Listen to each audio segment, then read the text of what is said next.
Welcome, everyone, to this really cool interview. And I've been excited to have this session with my friend, colleague, mentor, and inspired poobah, Greg Hitter. He's just a really cool guy. I've known him ever since 2014, when essential oils came into my life and Susan's life, my wife who passed. And so a little brief intro about what Greg does. He's the founder of what's called self-questing, and Greg's going to go into some detail about what that is. And what he does is, it's like he helps us understand how this works, but not just up in the head, all the way into your body. You know, the whole psychosomatic thing of how your mind affects your body. And Greg, you know so many things about this with much greater precision. So maybe you can, first of all, welcome to today's session. Thank you. It's a pleasure. How would you begin by describing what you do and how it affects people, like the average person, who says, wow, this is getting kind of tough working here on planet Earth. How do I deal with all this energy, emotion, and stress? Well, I think it all sources from consciousness, one's own awareness. And if it's whole, if it hasn't had a lot of trauma that's caused one's self or one's consciousness to fracture, then you deal well with stress. Um, it's like exercising with a set of barbells. Each time you do it, you get stronger. Mm. But when fragments of one's consciousness, one's awareness are working unconsciously and are working out of a traumatic state they've taken on, they tend to recreate what resonates with their energy, which is more of the same kind of trauma. Interesting. Um, and so what I target is the consciousness, and I borrow from the metaphysics of really ancient wisdom, which sees things as sort of in four, to put it simply, in four different tiers. So it comes from the four different tiers of reality with a big R, where consciousness at the top creates subtle energy, the morphogenic field, as Rupert Sheldrake puts it, of one's subtle energy. And that becomes the infrastructure for the mind and the body, and even through what Carl Jung called synchronicity, um, one's outer world and how it manifests with you. And so basically, consciousness exercises will and perception. And if the consciousness is fractured, it tends to recreate what resonates with it. And Mm. if it's split off in trauma, it's going to revisit that trauma one way or another and express that in the mind and the body Right. and in one's life. So you speak of the word fragments many times that I've spoken to you. How do you define a fragment? Well, in traumatic states, in traumatic incidents, one splits off a part of one's self, one's awareness, one's consciousness, uh, into a separate state.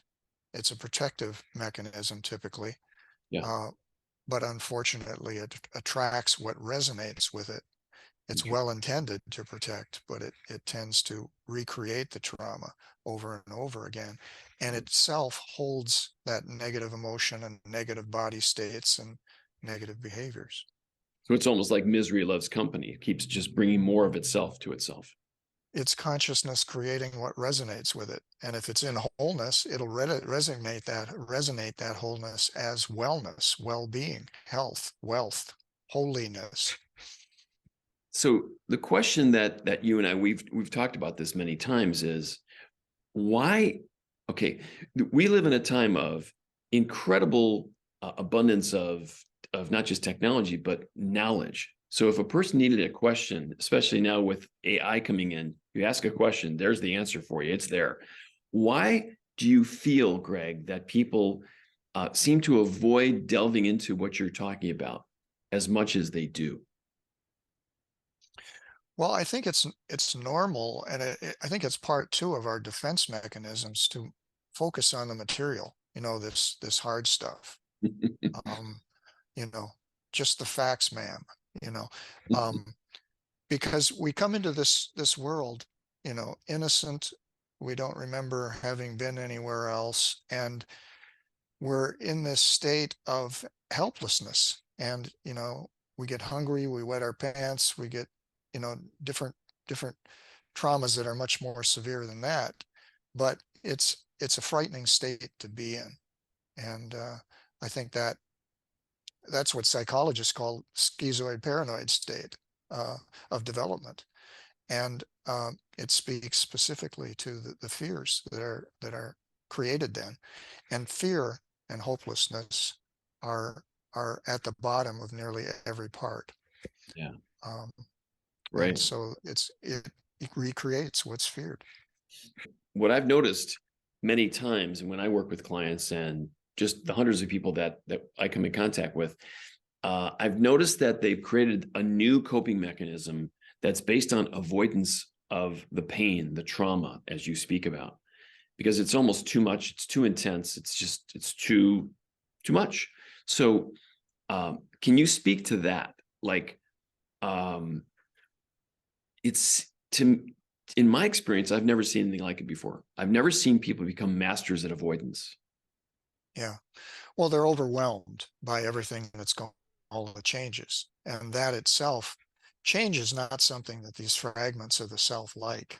They hate the unknown. They would rather be in the sort of smoldered pain of the known, the illusion of the unknown, than face the unknown and change. Boy, that's a note taker right there. The smoldered pain. Wow. Yeah. Of the unknown. Yeah, I get it. That makes perfect sense. And so what I help them do is through the symptoms that fractured self creates in the mind and the body, in one's behavior, in one's identity, one's consciousness and subtle energy. Yes. We use symptoms of all those to track to the consciousness itself, which I see as the source. And because it's a consciousness, you can dialogue with it. It'll communicate, particularly through either the visual field or your kinesthetic touchy-feely field. It communicates through that touchy-feely field or the visual field. That's how it communicates with the part in the unconscious and the conscious self. And Yes. so some people will tend to minimize that. Oh, I'm just imagining that. Well, don't minimize that. It's especially during a session when you're in facilitated by someone who knows what they're doing. Anything that comes through your imagination is coming from that unconscious thing you're trying to connect with, which is the part. Well So said. that informs, and it'll do it in different ways. That's well said. And what I'm getting behind that, and this is my own, unique perspective, is something that looks like it's difficult or it's something to fear, something to dread, something to avoid, in fact, is the very energy that we want to release and reclaim. So there can be fun involved when you do this therapeutic endeavor known as, you call it self-questing. Exactly. I I'm still mystified, but that's because I'm more than knee deep in this field of I mean Yeah. let's have fun with these parts because Yeah. they're part of who I am. The stuff that's Yeah. not me, I want to just let it go. Yeah. Anything you shed light on in your system, and you can do that in play, as much pain as that part might create, approach it with a positive intent to develop a rapport with that consciousness and release it. Because as much as it's creating what's pained and fearful, it's also wanting to come back into unity. I love this. Consciousness has a fundamental drive to come back into unity and to connect both in the outer world and with as oneself, one consciousness. That's another note taking moment there. Wow. So can you say that again? And can you expand on that? Because I think that's the rub. I mean, and when I say the rub, that's the if we delve, we don't find more and more pain. We find more and more release into wholeness. Yeah, and the more wholeness, the less fracturing, the less trauma that's being influenced unconsciously. Yeah. And so there's less of the repetition of, why do I keep finding myself in this situation? Well, it's unconsciously driven by parts of the self. And that consciousness has its own energy field that it creates. And Right. that vibrational field then has its own emotional states and and imagery and um, Right. talk states, thought states, Yes. and body states as well. So in relation to the big changes happening on the planet that are, in other words, that are beyond human, like there's literally planetary and cyclical cycles of the universe that are happening. Mhm. One thing I've noticed, Greg, it started happening to me, well over 10 years ago, was I used to be a super good meditator. Man, I could just drop into the deepest states. Wouldn't matter Yeah. if I was listening to headphones or if I was just doing basic, simple meditation. And then my meditations got thrown off. I couldn't go deep anymore. I've heard this from many people. Yeah. Um, so I've had to adapt my meditations. And what I've concluded, and you and I've discussed this before, is if a person can't meditate, is it because there's stuff underneath? Let's see if I go this way, down here, that's preventing the mind from doing even what it used to do okay before. I think that that's the principal influence, that if you have all that stuff down here, that's the fragmented self, it's going to create what resonates with its trauma. But there's also things right now that I think are pushing on us from the outside, like the galactic, astrological, other energies, and not, astral influences, but also social influences from the collective consciousness of other people, the people you spend a lot of time around, and of course, but I think principally, if you're whole, you don't experience that as so much stress as it is opportunity and adventure and that sort of thing. Right. But these parts do not like change, and they react with their fear and from the traumatic state that they're in. Yeah. Interesting. Yeah.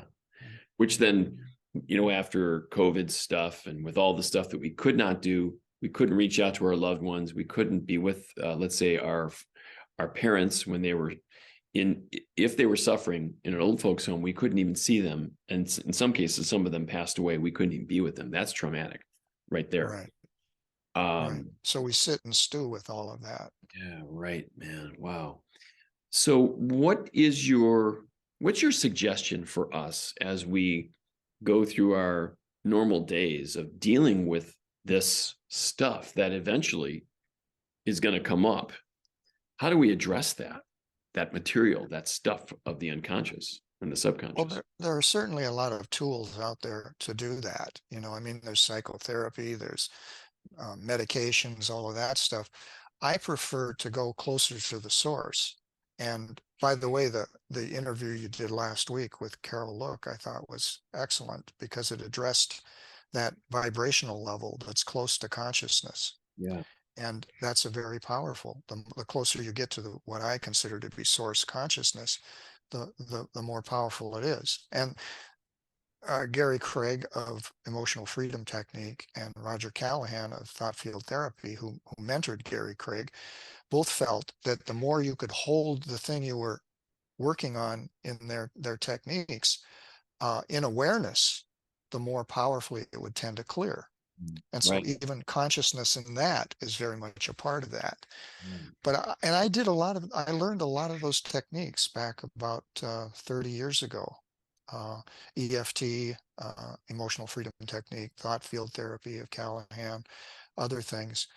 And I, I finally, through using kinesiology and other techniques, developed a closer sense of yes or no uh, energy when I would ask a question to try to ferret out which way I should go, and it just kept saying, use the what I call the self-questing approach, where you go in and find the trapped awareness, dialogue with it, and release it.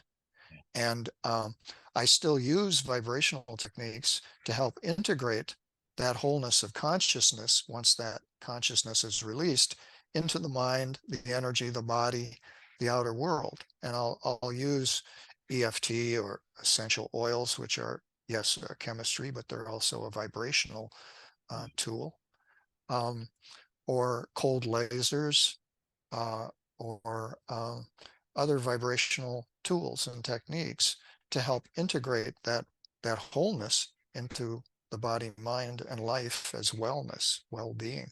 Yes. The causal level is the more subtle levels. They're the butterflies in Brazil that cause the tornado in Texas, so to speak, in chaos theory terms. Okay. They're very subtle, but they're very powerful. And the more subtle the input, and consciousness is the most subtle input, the more powerful the effect can be, particularly when people are going through transitions and are stressed. Right. Then these subtle butterflies cause big tornadoes in Texas, Right. in the mind body system.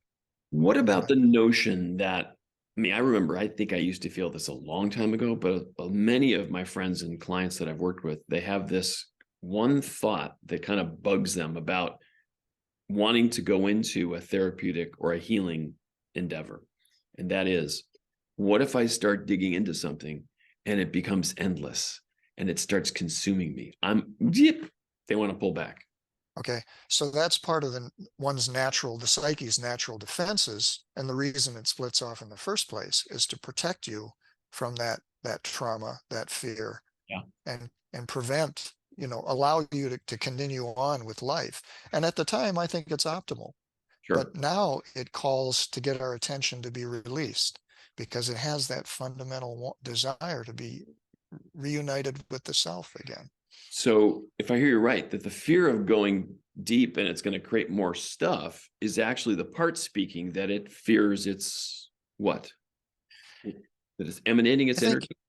I think it fears, the fundamental fear is that if it's touched by life in a traumatic enough way, it will fracture in so many pieces that it'll be like looking at a TV screen without the antenna hooked up. Just a bunch of little bits floating around. One psychologist called it a beta screen. You have no image of yourself, no sense of self. You're essentially psychotic. You Yeah. know? So that's the Uh, fear of a part, not the fear of the self. Yeah, and it comes to that fear by having been touched by life in a way that was experienced traumatic and needed to be split off. And then it realizes, whoa, well, how far is this going to go? You Yeah. know, and so, The cool yeah, thing that I can say from experience of working with you is that number one, there's nothing to be feared. I mean, it's actually kind of fun. I mean, that's what I was thinking this morning when I was working with another client. Um, and people say that to me often. They go, there's this isn't heavy at all. I'm surprised. Like, right, wow, their mind opens up. They see more clearly, which to yeah, me, that's not just a release of energy. They come back to their wholeness. And that's the question I was going to ask you before. What is wholeness? Because you and I have talked about that a lot offline. What does it feel like? What is that like? Because honestly, I don't think that people really know what wholeness really feels like unless you're in no, love in that moment. And then that falls away after an hour or so. yeah, yeah. For most people, wholeness is this kind of vague, mystical term. You know, well, somewhere along the line, we lost track of in the development of the English language and where it derived from, and civilization, uh, we we've lost track that if you want wellness, if you want to heal, if you want health, if you want holiness, if you want wealth, an abundant sacred life, you need wholeness. Well, we've lost track of the derivation of what the word means to be whole. And that isn't some vague mystical term. It's the the awareness in a unified state of conscious radiance. Mm. If it's not that, then it's going to be speaking out of its separate state. So how does what does it feel like when a person feels whole? What is the quality? It's a state of well-being. Um, it's a state of feeling that life is meaningful and sacred. Mm. It's the state of abundance, where whatever wealth you have, and the word wealth comes from wholeness too, whatever you have in that regard is enough to make you feel abundant. Um, and it's a state of optimal functioning. It's a state of health and well-being. Yeah. in that sense. Right. In every sense you can imagine wellness and well-being to be. That's what wholeness is. And it's Yeah. when the consciousness, one's awareness, is not trapped in splinters of pain, but out here radiating in conscious oneness with the conscious self. So you're fully present. There's nothing of you collapsed and missing and operating out of that pain unconsciously, driving you to recreate it. It's out here just living in this wholeness, dealing optimally with what comes at you. Stress melts away. Stress doesn't become stress. It becomes part of the journey, part of the fun, part of the play. Yeah, got it. Boy, that makes perfect sense. Is it fair to say that we're all longing for that wholeness? Even the fragments of ourself does. That's too cool. I mean, I'm laughing because it feels joyous to me when I hear you say that. Yeah, Even the fragments long for wholeness. What? yeah, It's counterintuitive. yeah. And surprisingly, when they get to the point in the self-questing procedure where they release, that's oftentimes the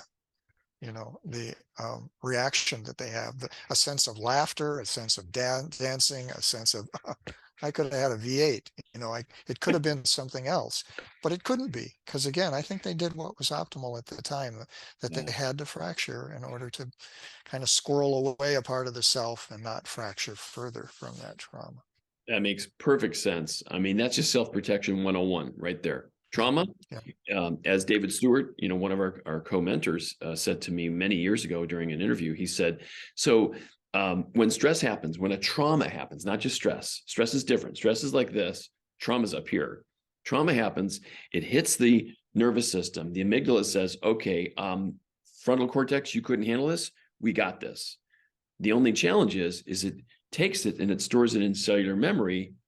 And as David would say, until such time that it is ready to release, to come back into and wholeness. it sedates that frontal cortex and sedates the person. To when you hide the pain, you also hide the ability for enjoyment and pleasure. Oh, So Greg, then people turn to addiction to free the frontal cortex if they can, that's just huge because in other words, they become a fraction version of their self. They're not their whole self. They become Yeah, facsimiles of that. yeah, Wow. yeah. I mean, like I find it self-evident to do this work.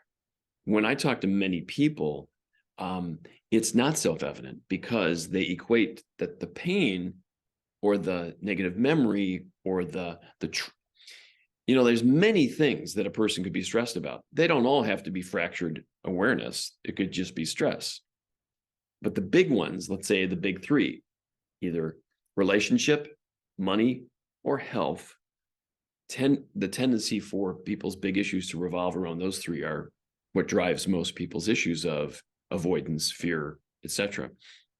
So I wonder, Greg, if, as Eckhart Tolle talks about in The Power of Now, practice when times are easy so that when things get more intense again, that you'll have this new repertoire, this new ability. How does that apply to what you do? Well, in terms of the vibrational tools, um, like the emotional freedom technique or thought field therapy that you interviewed Carol Look about Yeah. last week. I advise people to put a copy of the what I call the power tap, which is my hybrid of those techniques. I have them tape it to their mirror, so it's right there when they need it, and so they see it every day, and maybe even run through it, like you say, practice it, Yeah. so that it's in their repertoire to be using rather than trying to focus when they're in pain, trying to read a paper and figure it out. They just know it. It comes natural and they can use that. That's a powerful tool in itself. Yeah. But with self-questing, it's somewhat difficult to do self-questing on yourself. I've Yeah. done it, but there are pitfalls because the thing that's observing is the thing that you're working on. and, and so I've had people like, I've released all these parts and it doesn't seem to be helping much. It's getting worse. And oftentimes if that happens, I'll ask them, well, where are you releasing them to? And they'll say, well, I'm releasing it into this cloud up here above me. Or when they And do so it I have, themselves is what you mean. Oh, yeah. yeah. So I have them release the consciousness that they've sent to the cloud and just have them completely release it in radiant conscious oneness with their conscious self. In other words, don't just push the part up into the cloud, release it, let it, if it's foreign consciousness, you send it out of their body, out of their system. So it's no longer influencing, and it can then choose to go back to its own source of being and release into that and stop haunting itself and others. But the important thing is to bring the client's own consciousness back into radiant conscious oneness with the conscious self. Yeah. And then that wholeness will integrate into the mind and the body and the subtle energy and one's outer life. Got it. On another note, you and I have discussed how today's highly technological world, with all of the speed of innovation, the speed of technology, is instead of easing our lives, which it was intended to do, it's actually complicating our lives. So can you speak to that and what a person can do given this vast amount of distractions that are occurring in all of our lives? It's almost like no one's immune, especially our youth. They're born into having this connected to their ears and craning Yeah. their necks all the time. Yeah. Yeah. It's a very, if I can use it, left-brained kind of thing, very logical. And if you want to be in wholeness, you're using both parts of the brain in unison. Mm. They're integrated. Yeah. And it's like you had mentioned earlier, we get so used to focusing on the material stuff and the technology that supposedly helps us to control it, but at the same time can overwhelm us, all this information in this, over information age. And, uh, you know, sometimes it's really important just to get out in nature and allow, or whatever it is that helps you connect with your right brain, and give that a little exercise. Yeah. That's the way I clear anyway. Some Right. people do it meditation. Some, Yeah. With respect to nature, being the solvent, if you will, for this high tech, high stress world, that sounds pretty easy, right? I mean, I've got my weekends, I can go out with the family, I can take a walk in nature. What if I get into those states where I either forget to do that, don't think that's going to help me because I'm getting into the woe is me self-absorption thing? We all do that. Every human being, let's just raise our hands and just admit that. We all play self-absorption once in a while. Is it because the mind is so absorbed with that stuff that creates the stress that prevents us from doing the simplest thing and sitting at Walden's Pond in a moment? yeah, well, there are a lot of different stresses, and even the physical, environmental stresses that we're exposed to. We're exposed to more toxins than our grandparents, in a day than our grandparents were in a decade, Yeah. and that minimizes your ability to deal with things too. So Okay. if a person doesn't get optimal rest, have an optimal diet, get exercise, get the proper oxygen. Oxygen is depleted in the cities, considerably. Um, all those things will add up. And then you add it to the fracturing from all this stress, from the traumas and the things we see on the news, it's wild and crazy, a lot of fears. The energy I'm getting now is, instead of there being like a yardstick or like an optimal state for human beings, it's almost like there's different energies that different humans want to be coming from, and they're comfortable with that. And then there's other humans that are more comfortable with, let's say, I want to open up this mind. I want to release these fragments. And then there's another whole dimension, if you will, not a level, because level is presumptive, semi-judgmental. What if by being or listening to my wholeness, even if my mind doesn't yet know that. It's almost like what Kishori Arid teaches, in some of her DNA teachings. Even if I don't understand what wholeness feels like, what if I can allow that in just a moment by connecting to my heart? Yeah, and I think a lot of people do that. Some people call that intuition. And the heart, as you know, is the source, the first source where consciousness enters the body. Scientists have told us that. And that's what starts then the heart pumping and, uh, you know, the blood going through the whole system and oxygenating, Yes. and the state of wholeness or fractured, uh, by measuring the heart, because it is a good barometer, if you will, of what's going on in the whole rest of the system on all these levels: consciousness, energy, mind, Yes. body. Yes. And I've found it even tells you what's coming up in the future. you know uh Intuition uh is developed that way, I Yes. think, by Yes. paying attention to that. Yeah. And that's what's, as you know, that's what serenity is all about, in understanding what the heart wave, as Irv Dardick taught me many moons ago. And he's like a master of this, because he was an HRV master, that the heart wave is the master wave of the entire body. What he taught us was that you got all these other systems of the body. You got brain, liver, duodenum, pancreas, you name it. All of them are responding to the heart beating, flowing the energy, and then responding to that energy back and forth. It's the echo of consciousness back and forth. So if we want to measure consciousness, you measure the heart wave. And that's profound, Greg. So before we conclude here, um, what's coming to you now?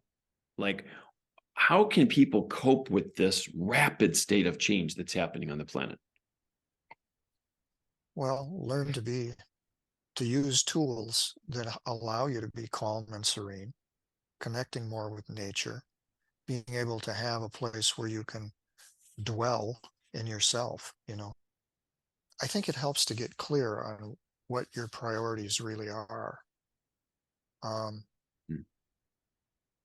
and having a priority of, he who dies with the most tools wins, is not a is not a priority for health and wellness and serenity.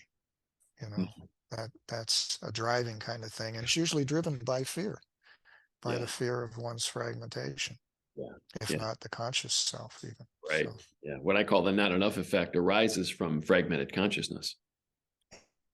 I find that being around animals and children and nature is really helpful. Mhm. Things that you enjoy that give you pleasure, whether it's watching YouTube and its infinite variety now, or having a meal with friends, or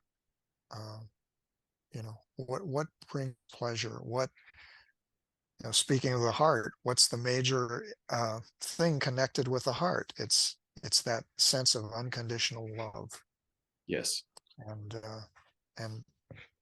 that's the God state, in a Yeah. sense. That's the potential of all of our beings, is to Right. connect with that higher self and be whole in that. Yes. So maybe we can close by talking a little bit about essential oils. I mean, we could do a whole nother session on just the oils. We could do Mm, 10 sessions on the oils because there's that much information and love and joy. Uh, yeah. what started you in essential oils, and why do you love them so much? Well, my first experience of them was about 1979, and it was amazing.